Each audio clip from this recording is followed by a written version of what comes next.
नमस्कार, आप देख रहे हैं बीसीसी न्यूज। मैं हूं रमा धीमान। आइए बुलेटिन की शुरुआत करें, लेकिन उससे पहले हेडलाइंस।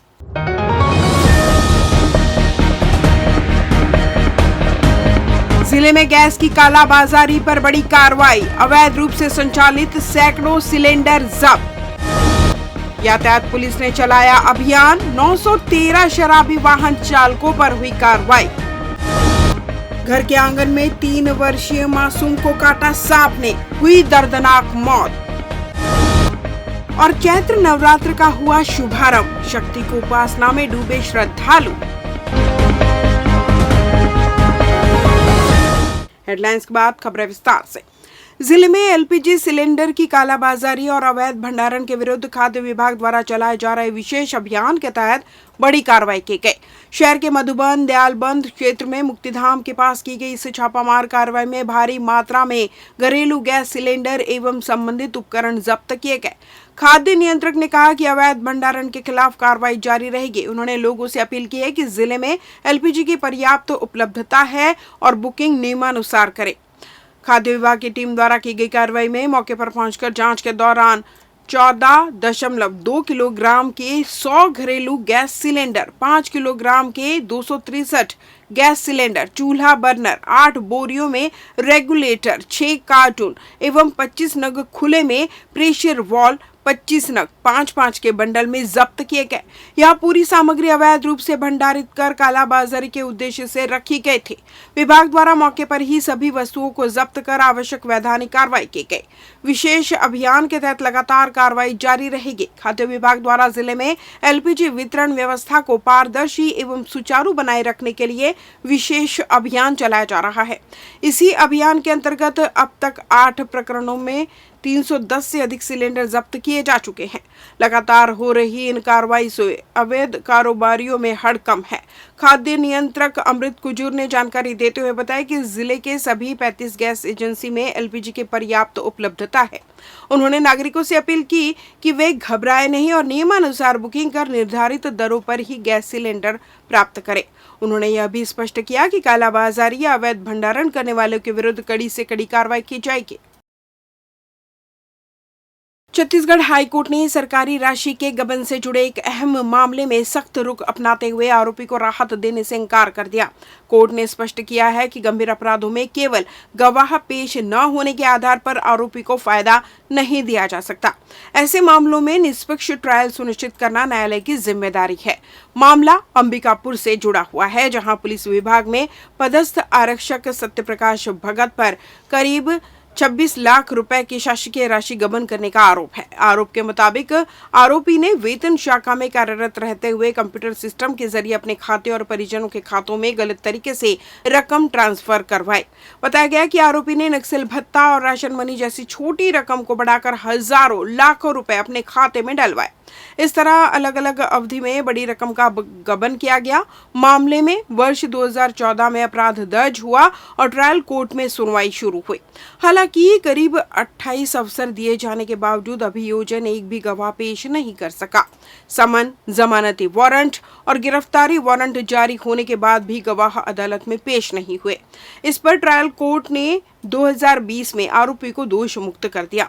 राज्य सरकार ने इस फैसले को सत्र न्यायालय में चुनौती दी। अपीलीय अदालत ने माना कि मामला गंभीर है और बिना गवाहों के ट्रायल अधूरा है, इसलिए केस को दोबारा ट्रायल कोर्ट भेजते हुए अभियोजन को साक्ष्य पेश करने का एक और मौका देने का आदेश दिया गया। आरोपी ने इस आदेश को हाईकोर्ट में चुनौती दी, लेकिन न्यायमूर्ति संजय कुमार जायसवाल की एकल पीठ ने अपीलीय अदालत के फैसले को सही ठहराया। कोर्ट ने कहा कि न्यायालय केवल मूक दर्शक नहीं हो सकता और यह सुनिश्चित करना उसकी जिम्मेदारी है कि ट्रायल निष्पक्ष और प्रभावी तरीके से पूरा हो। हाईकोर्ट ने मामले की गंभीरता को देखते हुए पुलिस महानिरीक्षक सरगुजा रेंज को गवाहों की उपस्थिति सुनिश्चित करने की जिम्मेदारी सौंपी। साथ ही ट्रायल कोर्ट को निर्देश दिए गए हैं कि हर महीने कम से कम 2 तारीखें साक्ष्य के लिए तय हो। समन के बजाय सीधे जमानती वारंट जारी किए जाए। गवाहों की उपस्थिति हर हाल में सुनिश्चित की जाए। कोर्ट ने यह भी कहा कि पूरे मामले का ट्रायल 5 महीने के भीतर पूरा किया जाए। हाईकोर्ट ने टिप्पणी करते हुए कहा कि इतने अवसर देने के बावजूद एक भी गवाह पेश न होना पुलिस और अभियोजन की कार्यप्रणाली पर सवाल खड़े करता है। ऐसे में यह जरूरी है कि जिम्मेदारी तय हो और ट्रायल को प्रभावी तरीके से आगे बढ़ाया जाए। शंकराचार्य स्वामी अविमुक्तेश्वरानंद सरस्वती अपने बिलासपुर प्रवास के दौरान एक निजी कार्यक्रम में शामिल हुए। इस दौरान उन्होंने भक्तों से मुलाकात की और बाद में मीडिया से बातचीत करते हुए देश के कई समसामयिक मुद्दों पर खुलकर अपनी राय रखी। देश में एकता और ध्रुवीकरण के सवाल पर उन्होंने कहा कि यदि एकता केवल राजनीतिक लाभ के लिए बनाई जाती है तो उसका समाज को कोई फायदा नहीं होता। उनका मानना है कि चाहे एकता हो या ध्रुवीकरण, उसका अंतिम लाभ समाज को मिलना चाहिए। सनातन धर्म के खतरे में होने के सवाल पर उन्होंने कहा कि सनातन को बाहरी खतरे से ज्यादा अंदर के लोगों से खतरा है। उन्होंने ऐसे लोगों को काल नेमी बताते हुए कहा कि सनातन में रहकर ही उसे नुकसान पहुंचाने वालों से सावधान रहने की जरूरत है। गौरक्षा के मुद्दे पर उन्होंने राजनीतिक वर्ग पर निशाना साधते हुए कहा कि नेताओं की कथनी और करनी में बड़ा अंतर है। मंच से कुछ और कहा जाता है जबकि जमीन पर काम कुछ और ही नजर आता है। इसी कारण गौरक्षा प्रभावी ढंग से लागू नहीं हो पा रही है। उत्तर प्रदेश के मुख्यमंत्री योगी आदित्यनाथ से मतभेद के सवाल पर उन्होंने कहा कि उनका किसी से व्यक्तिगत मतभेद नहीं है, लेकिन यदि कोई गौरक्षा के नाम पर वोट लेता है और उस दिशा में काम नहीं करता तो सवाल उठाना उनका अधिकार है। उन्होंने कहा कि गौरक्षा के मामले में नियत स्पष्ट नहीं दिखती। उन्होंने यह भी कहा कि संतों को सत्ता के करीब नहीं बल्कि समाज के करीब रहना चाहिए। उनके अनुसार लंबे समय तक सत्ता में रहने के बावजूद अपेक्षित कार्य नहीं हो पाए। वर्तमान अंतर्राष्ट्रीय परिदृश्य पर टिप्पणी करते हुए उन्होंने कहा कि राजनीति में कोई स्थायी मित्र या शत्रु नहीं होता। परिस्थितियों के अनुसार रिश्ते बदलते रहते हैं और यही राजनीति की वास्तविकता है। सवर्ण यूजीसी से जुड़े मुद्दे पर उन्होंने इसे समाज को बांटने वाला बताते हुए कड़ा विरोध किया। उन्होंने कहा कि इस तरह के कानून देश हित में नहीं है और इन्हें लागू नहीं किया जाना चाहिए। अपने ऊपर लगे सेक्सुअल हैरेसमेंट के आरोपों को लेकर उन्होंने कहा कि यह उन्हें बदनाम करने की साजिश है। उनका आरोप है कि गौरक्षा के मुद्दे को उठाने के कारण उन्हें निशाना बनाया जा रहा है और इसके लिए असामाजिक तत्वों का सहारा लिया जा रहा है। एकता बने, ध्रुवीकरण बने, वो धर्म के लिए होना चाहिए, वो समाज के लिए होना चाहिए, तब उसका धर्म और समाज को लाभ मिलेगा। सनातन खतरे में है महाराज जी, ऐसा अभी चल रहा है जो दौर, यह सच है या लोगों को डराकर जोड़ने का एक राजनीतिक षड्यंत्र है? सनातन खतरे में है लेकिन किसी और से नहीं, सनातन में ही घुल मिल करके रह रहे कालनेमियों से, उनसे बचा जाना चाहिए। गौरक्षा के दावे हैं लेकिन जमीन पर हालात क्यों नहीं बन रहे हैं? क्योंकि कथनी और करनी में भेद है। कथनी कुछ और है, करनी कुछ और है। इसलिए मंच पे माइक जब मिलता है, कैमरा जब सामने आता है तो हमारे राजनेता बोलते कुछ और हैं, लेकिन जब धरातल पर जाकर के आप काम देखना चाहें तो कुछ अलग ही दिखाई देता है। योगी आदित्यनाथ से आपके मतभेद है? योगी आदित्यनाथ से आपके मतभेद है? हमारा कोई मतभेद किसी से नहीं है, लेकिन कोई गाय को बचाने की बात कह करके हमारा वोट लेगा और वो गौरक्षा नहीं कर पाएगा तो हम बिल्कुल उसके विरुद्ध बोलेंगे। हमारा अधिकार। नीति में भेद है कि धर्म में भेद है? नीयत में भेद है। उनकी नीयत नहीं है, नीयत केवल वोट लेने की है, हिंदुओं का काम कर देने की नीयत नहीं है। संत समाज के लोग ही सत्ता के करीब जा रहे हैं। संत के समाज के लोग सत्य के करीब होने चाहिए, सत्ता के करीब होने वाला संत नहीं हो सकता। महाराज जी उनका मनसा नहीं है क्या गौ माता का रक्षा करना? अगर मनसा होती तो 9 साल बहुमत में गद्दी पर बैठे थे, कर देते, लेकिन हालत बहुत खराब है गौ माता की। आप 370 के विरोधी क्यों है? युद्ध चल रहा है, ऐसे में भारत का रूप सही नहीं चल रहा है, क्योंकि धीरज धर्म मित्र और नारी आपातकाल पर अत्याचारी और बस बताते हैं, अपने आप को मित्र बताते हैं भारत। बात यह है कि कौन किसका मित्र है, कौन किसका शत्रु है, राजनीति में ये निर्धारण नहीं होता है। राजनीति में तो मौका देखा जाता है, जैसा मौका होता है वैसा रूप बदल लेते हैं राजनीति के लोग। इसलिए वहाँ न तो कोई स्थायी किसी का मित्र होता है, ना तो कोई स्थायी शत्रु होता है। शायद सवर्ण यूजीसी के बारे में थोड़ा बताएंगे महाराज जी? हाँ, सवर्ण यूजीसी के बारे में बताएंगे। जो सवर्ण यूजीसी जो है वो हिंदू समाज को बांटने वाला कानून है, ये राष्ट्रद्रोह है। इस तरह का कानून किसी भी दशा में क्रियान्वित नहीं होना चाहिए। शायद ये पहली बार है कि छत्तीसगढ़ हाईकोर्ट ने पुलिस आरक्षक भर्ती मामले में अहम फैसला सुनाते हुए राज्य सरकार को निर्देश दिए कि चयनित अभ्यर्थियों की ज्वाइनिंग के बाद खाली रह जाने वाले पदों को वेटिंग लिस्ट से भरा जाए। कोर्ट ने साफ कहा कि सभी विज्ञापित पद केवल जारी चयन सूची से भर पाना संभव नहीं है। दरअसल वर्ष 2024 में पुलिस विभाग द्वारा करीब 5,968 पदों पर भर्ती के लिए विज्ञापन जारी किए गए थे। याचिकाकर्ताओं ने कोर्ट में दायर याचिका में आरोप लगाया कि कई अभ्यर्थियों ने एक से अधिक जिलों में आवेदन किया और मेरिट में आने पर उन्हें कई जिलों की चयन सूची में शामिल कर लिया गया। इससे वास्तविक रूप से पद खाली रह जाने की स्थिति बन रही है। सुनवाई के दौरान राज्य सरकार की ओर से बताया गया कि चयन सूची में 5,948 अभ्यर्थियों के नाम प्रकाशित किए गए हैं, लेकिन यह संभव है कि एक ही अभ्यर्थी एक से अधिक जिलों में चयनित हो। ऐसे में जब वह किसी एक जिले में ज्वाइन करेगा तो बाकी जिलों के पद रिक्त हो जाएंगे। इन रिक्त पदों को बाद में वेटिंग लिस्ट से भरा जाएगा। मामले की सुनवाई करते हुए जस्टिस पार्थ प्रतिम साहू की सिंगल बेंच ने कहा कि वर्तमान स्थिति में स्पष्ट है कि सभी पद चयन सूची से नहीं भर पाएंगे। इसलिए राज्य सरकार को निर्देशित किया जाता है कि चयनित उम्मीदवारों की ज्वाइनिंग के बाद बचे हुए पदों को नियमों के तहत वेटिंग लिस्ट के अभ्यर्थियों से भरे। कोर्ट ने याचिका का निराकरण करते हुए यह भी स्पष्ट किया है कि भर्ती प्रक्रिया में पारदर्शिता बनाए रखते हुए रिक्त पदों को जल्द भरने की कार्रवाई की जाए।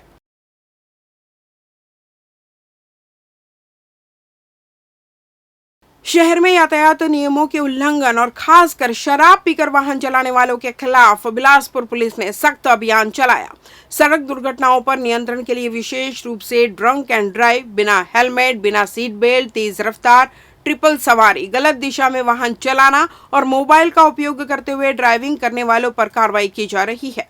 मिली जानकारी के अनुसार जनवरी से अब तक पुलिस ने शराब पीकर वाहन चलाने वाले 913 वाहन चालकों के खिलाफ मोटर व्हीकल एक्ट की धारा 185 के तहत कार्रवाई की।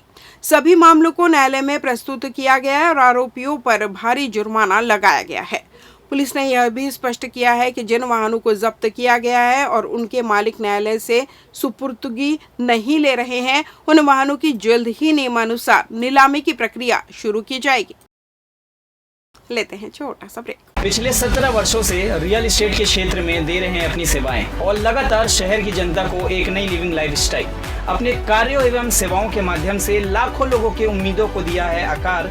इसलिए जिले में ही नहीं पूरे प्रदेश में इनकी पहचान है बरकरार। आपके सपनों के घर को हकीकत में बदल कर है दिखाना, इसलिए आपके लिए लेकर आए हैं भाटी आशियाना।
ब्रेक के बाद आपका स्वागत है। बढ़ते हैं अगली खबर की ओर। कोटा नगर पंचायत क्षेत्र में गुरुवार को एक हृदय विदारक घटना ने पूरे इलाके को झकझोर कर रख दिया। वार्ड क्रमांक 15 की पार्षद पुष्पा कोमल पालके के 3 वर्षीय मासूम पुत्र हिमांशु पालके की सर्पदंश से मौत हो गई। इस दर्दनाक हादसे के बाद पूरे नगर में शोक की लहर फैल गई और हर कोई स्तब्ध है। मिली जानकारी के अनुसार मासूम हिमांशु दोपहर के समय अपने घर के आंगन में खेल रहा था। इसी दौरान पास में आए बंदर को भगाने के लिए वह आंगन में रखे लकड़ियों के ढेर पर चढ़ गया। लकड़ियों के बीच छिपे जहरीले सांप ने अचानक उसे डस लिया। सर्पदंश के बाद बच्चा रोते हुए घर के भीतर पहुंचा और मासूमियत में परिजनों से कहा कि उसका पैर टूट गया है। परिजनों ने जब ध्यान से देखा तो उसके पैर से खून निकल रहा था, जिससे वे घबरा गए। आनन फानन में परिजन उसे सामुदायिक स्वास्थ्य केंद्र कोटा लेकर पहुंचे, लेकिन वहां मौजूद डॉक्टरों ने जांच के बाद उसे मृत घोषित कर दिया। यह खबर सुनते ही परिवार पर दुखों का पहाड़ टूट पड़ा। मां सहित परिजनों का रो रो कर बुरा हाल है। घटना की सूचना मिलते ही पुलिस मौके पर पहुंची और मर्ग कायम कर शव को पोस्टमार्टम के लिए भेजने की प्रक्रिया शुरू कर दी। स्थानीय लोगों का कहना है कि गर्मी बढ़ने ही रिहायशी क्षेत्रों में सांपों के निकलने की घटनाएं लगातार बढ़ रही है, जिससे लोगों में भय का माहौल है। मासूम हिमांशु की असमय मौत ने पूरे कोटा नगर को गहरे शोक में डुबो दिया। तखतपुर थाना क्षेत्र में एक दर्दनाक सड़क हादसे में 16 वर्षीय किशोरी की मौके पर ही मौत हो गई, जबकि उसके भाई और मां घायल हो गए। घटना के बाद इलाके में शोक का माहौल है। मिली जानकारी के अनुसार प्रार्थी राघवेंद्र कैवर्त निवासी ग्राम पडरिया अपनी मां पुष्पा कैवर्त और बहन मानसी कैवर्त के साथ 18 मार्च को तखतपुर स्थित बैंक आए हुए थे। दोपहर करीब 2 बजे तीनों मोटरसाइकिल बजाज प्लेटिना से वापस अपने गांव पडरिया लौट रहे थे। जैसे ही वे पडरिया मेन रोड पर पहुंचे, तभी सामने से आ रही तेज रफ्तार हाईवा ने लापरवाही पूर्वक वाहन चलाते हुए उन्हें जोरदार टक्कर मार दी। टक्कर इतनी भीषण थी कि तीनों सड़क पर गिर पड़े। इस दौरान राघवेंद्र की बहन मानसी हाईवा के पहिए के नीचे आ गई, जिससे उसके सिर, सीने और पीठ में गंभीर चोटें आई। वहीं राघवेंद्र के दोनों हाथ और दाहिने घुटने में चोट आई है। हादसे में मोटरसाइकिल भी बुरी तरह क्षतिग्रस्त हो गई। घटना के बाद परिजनों द्वारा मानसी को तत्काल सामुदायिक स्वास्थ्य केंद्र तखतपुर ले जाया गया, जहां डॉक्टरों ने जांच के बाद उसे मृत घोषित कर दिया। हादसे की खबर मिलते ही परिजनों में कोहराम मच गया। पुलिस ने मामले में हाईवा चालक के खिलाफ अपराध दर्ज कर गिरफ्तार कर लिया है। प्रत्यक्षदर्शियों के आधार पर आगे की जांच की जा रही है। दुष्कर्म की घटना को अंजाम देकर सालों से फरार चल रहे आरोपी को बेलगना पुलिस ने गिरफ्तार कर लिया। मिली जानकारी के अनुसार 4 जुलाई 2023 में पीड़िता ने बेलगना चौकी में पहुंचकर करही कछार निवासी रामबली पटेल के खिलाफ शिकायत दर्ज कराते हुए बताया कि आरोपी ने उसके साथ शादी का झांसा देकर फरवरी 2023 को जबरदस्ती शारीरिक संबंध बनाकर बलात्कार किया, जिसके वर्ष 23 में करीब 6 महीने आरोपी लगातार दैहिक शोषण करता रहा और शादी करने के अपने वादे से मुकरने लगा। तब जाकर पीड़िता ने घटना की शिकायत दर्ज कराई, जिसके बाद से ही आरोपी फरार चल रहा था, जिसकी तलाश बेलगना पुलिस कर रही थी। इसी बीच बुधवार को पुलिस को मुखबिर से सूचना मिली कि फरार आरोपी रामबली पटेल अपने घर आया हुआ है और पुनः हैदराबाद भागने की फिराक में है, जहां मौके पर दबिश देकर आरोपी को पुलिस ने गिरफ्तार कर न्यायिक हिरासत में भेज दिया। प्लॉट से काम करके घर लौट रही थाना सीपत पीड़िता के साथ छेड़छाड़ करने वाले आरोपी को सीपत पुलिस ने गिरफ्तार कर लिया। मामले में पीड़िता ने सीपत पुलिस को शिकायत दर्ज कराते हुए बताया कि 16/3/2026 को पीड़िता दोपहर को अपने घर से निकलकर अपने प्लॉट काम करने गई थी। वहां से काम करके करीबन 3:30 बजे वापस आ रही थी कि गांव का ही संतोष पटेल अपने खेत से प्रार्थिया को अकेले देखकर पीछे से दौड़ते हुए आया और प्रार्थिया के हाथ को पकड़कर पीड़िता के साथ अश्लील बात कर गाली गलौज कर छेड़खानी की घटना को अंजाम दिया। इधर मामले में पीड़िता की शिकायत के बाद सीपत पुलिस ने हरदाडीही निवासी आरोपी संतोष कुमार पटेल को गिरफ्तार कर न्यायिक हिरासत में भेज दिया। धार्मिक नगरी रतनपुर स्थित मां महामाया मंदिर में चैत्र नवरात्रि का शुभारंभ गुरुवार से पूरे विधि विधान और भक्तिमय वातावरण के बीच हुआ। नवरात्रि के पहले दिन मंदिर परिसर में भोर से ही श्रद्धालुओं की भीड़ उमड़ पड़ी और पूरे क्षेत्र में भक्ति व श्रद्धा का अद्भुत माहौल देखने को मिला। नवरात्रि के पावन अवसर पर मंदिर में सुबह 7 बजे विधिवत घट स्थापना की गई। वैदिक मंत्रोच्चार और विशेष पूजा अर्चना के साथ मां महामाया की आराधना की शुरुआत हुई। इस दौरान गर्भगृह में मुख्य ज्योति कलश प्रज्वलित किया गया। वहीं कुल 23,300 मनोकामना ज्योति कलश भक्तों द्वारा प्रज्वलित किए गए। मंदिर परिसर में जलते इन हजारों दीपों ने पूरे वातावरण को दिव्यता से भर दिया। मंदिर में नवरात्रि के अवसर पर दुर्गा सप्तशती पाठ और विभिन्न धार्मिक अनुष्ठानों का भी शुभारंभ किया गया, जो 27 मार्च तक निरंतर चलते रहेंगे। इस दौरान श्रद्धालु महामाया के दर्शन कर अपनी मनोकामनाएं पूर्ण होने की कामना कर रहे हैं। मंदिर को विशेष रूप से आकर्षक सजावट से सजाया गया है, जो श्रद्धालुओं को अपनी ओर आकर्षित कर रहा है। नवरात्रि के दौरान प्रतिदिन सुबह 6 बजे प्रभात आरती और रात 8 बजे महाआरती का आयोजन किया जाएगा, जिसमें बड़ी संख्या में भक्त शामिल होंगे। अष्टमी के दिन विशेष महापूजन, हवन और पूर्णाहुति का आयोजन किया जाएगा, जो इस महोत्सव का प्रमुख आकर्षण रहेगा। वहीं नवरात्रि समापन के अवसर पर मां महामाया ट्रस्ट द्वारा कन्या भोज और सामूहिक प्रसाद वितरण का आयोजन भी किया जाएगा। प्रशासन और मंदिर समिति द्वारा श्रद्धालुओं की सुविधा के लिए विशेष व्यवस्थाएं की गई है, ताकि सभी भक्त सुगमता से दर्शन कर सके। नवरात्रि के इस पावन पर्व पर रतनपुर का रतनपुर नगर पूरी तरह भक्तिमय हो गया है और हर ओर जय माता दी के जयकारे गूंज रहे हैं। छत्तीसगढ़ में चैत्र नवरात्रि के पहले दिन गुरुवार को देवी मंदिरों में सुबह से ही भक्तों की भीड़ उमड़ रही है। लोग मंदिरों में पहुंचकर नवरात्रि के पहले दिन मां शैलपुत्री स्वरूप की पूजा अर्चना कर रहे हैं। शहर में जगह जगह माता के मंदिरों में प्रतिमा को आकर्षक तरीके से सजाया गया। इसी कड़ी में खमतराई नगर सरकंडा स्थित बगदाई मंदिर में भी भक्तों का हुजूम देखने को मिला। इस दौरान मां बगदाई सांस्कृतिक सेवा समिति के संरक्षक हिमाचल पाटनवार ने जानकारी देते हुए बताया कि माता को पूर्व में वन देवी के रूप से जाना जाता था, जहां की मान्यता है कि यहां विराजी बगदाई माता को प्रसन्न करने भक्तों को माता को पत्थर का चढ़ावा चढ़ाया जाता है। आमतौर पर देवी देवताओं को प्रसन्न करने के लिए फल, फूल, मेवा, मिष्ठान्न, सोना, चांदी आदि अर्पित किया जाता है, लेकिन खमतराई सरकंडा में विराजित बगदाई देवी पर 5 पत्थर अर्पित करने की परंपरा है। मान्यता है कि देवी पर पत्थर चढ़ाने से मनोकामना पूरी होती है, जहां आज भी भक्त अपनी मनोकामना पूर्ति के लिए बड़ी संख्या में पहुंचते हैं। चैत्र नवरात्र के उपलक्ष्य में भी बगदाई मंदिर में 800 से अधिक मनोकामना ज्योति कलश की स्थापना की गई है, जिसका नवरात्रि के पहले दिन मंदिर परिसर में अखंड ज्योतिष कलश को विधि विधान से प्रज्वलित किया गया। इस दौरान मंदिर के पुजारी ने जानकारी देते हुए बताया कि हिंदू धर्म में नवरात्रि का विशेष महत्व है। यह पर्व बताता है कि झूठ कितना भी बड़ा और पापी कितना भी ताकतवर क्यों न हो, अंत में जीत सच्चाई और धर्म की ही होती है। नवरात्रि के 9 दिनों को बेहद पवित्र माना जाता है। इस दौरान लोग देवी के 9 रूपों की आराधना कर उनसे आशीर्वाद मांगते हैं।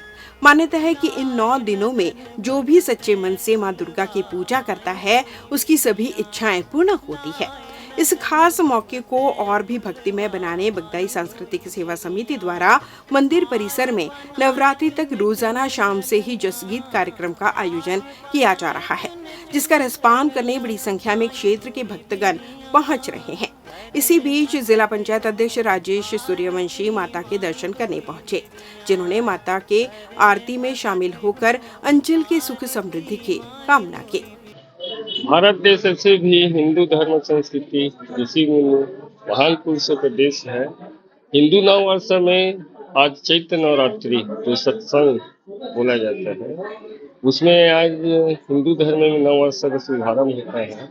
जगत में जगत जननी माँ का चैत्र वर्ष माह में पूरा भारत देश के अंचल में ग्रामीण शहरी में जोत के माध्यम से, दिवारा के माध्यम से माँ का 9 दिन का उपास होता है। ये महान पर्व है। जैसे भारत देश में ज्योतिष शास्त्र के अनुसार पूरा विश्व की गणना यहीं से आज से शुरुआते ही में आज से होता है। 9 दिन माँ की महिमा में माँ स्वरूपा, सत्य स्वरूपा उपासना जितना भी मानव समाज अपने मनोकामना पूर्ण के लिए अपने घर भी में दिवारा जो होता है, नेवरात बोलते हैं छत्तीसगढ़ी में, उसका पालन करते हैं और 9 दिन पूरा छत्तीसगढ़ और विश्व में माँ का जगत जननी ज्योति के रूप में जो इसका उपासना करते हैं। हर मंदिर, दीवारी, घर, चौक चौराहे में जितना भी शिवालय मंदिरों में 9 दिन इतना पर्व होता है कि दुख दर्द को भूल के माँ की महिमा में सब अपना व्याख्यान करते हैं। विश्व शांति की ओर, विश्व वैभव रहे। हम भारत देश ऐसे प्राणी है जो विश्व में वैभव का नारा देते हैं, सुख संपत्ति का होता है। तो भारतवर्ष एक नहीं है, विश्व में मानव समाज के कल्याण के लिए आज नवरात्रि पर्व में शुरुआत किया जाता है। माहौल तो हमारे मंदिर में हर वर्ष की भांति इस साल भी अच्छा है। लगभग 800 के आसपास तेल ज्योति कलश, 43 के आसपास भी ज्योति कलश, और सुबह शाम 7:30 बजे मंगल आरती होती है माँ भगवती का, और शाम के समय जगराता यानी माता सेवा का कार्यक्रम रखा जाता है। और अभी तो बढ़िया माहौल है, आज शुरू दिन है, और जैसे जैसे दिन बढ़ते जाएगा वैसे वैसे और माहौल बनते जाएगा। और यहाँ की एक खासियत है, जिसको पत्थर वाली देवी के नाम से भी जानते हैं लोग, तो यहाँ लोग बाग आते हैं, वो 5 पत्थर चढ़ाते हैं, उससे उनका मनोकामना पूर्ण होता है। तो फिर दूसरे नवरात्रि में आके फिर 5 पत्थर चढ़ाते हैं। 2001 में अपन यहाँ आए हैं ना, तब से यहाँ देखे हैं कि लोग यहाँ खाली पत्थर चढ़ाते थे। पहले माता रानी का जो प्रतिमा है ऐसी पड़ा हुआ था। पहले ये क्या है, घनघोर जंगल था, और जंगल में लोग पैदल रास्ता, हम सराई बीरपुना के लोग आना जाना करते थे पैदल। और उसमें पत्थर का एक परिपाटी चला आ रहा है, और उसको देखते हुए हम सब मिलकर एक जुटता बनाए, समिति बनाए, और समिति बनाने के बाद आज इस मंदिर को इस रूप करके पहुंचाए माता रानी के आशीर्वाद। ये प्रमाणित है। लोग आज भी जिनका बाल बच्चा नहीं होता या किसी प्रकार की कचहरी अदालत में या कोई भी संपत्ति से लेकर जो भी तकलीफ है, दुख दर्द है, माता रानी के दरबार में आकर अगर 5 पत्थर चढ़ाते हैं तो उनका मनोकामना सिद्ध होता है। ये इसका प्रमाणित है। इसके लिए लोग की जो अथाह भीड़ जो चले आ रहा है परिपाटी, और लोगों की आस्था बनी हुई है, और लोग बढ़ चढ़ के भाग गए। इस बुलेटिन में बस इतना ही। अगले बुलेटिन में आपसे होगी फिर मुलाकात। तब तक मुझे दीजिए विदा। नमस्कार।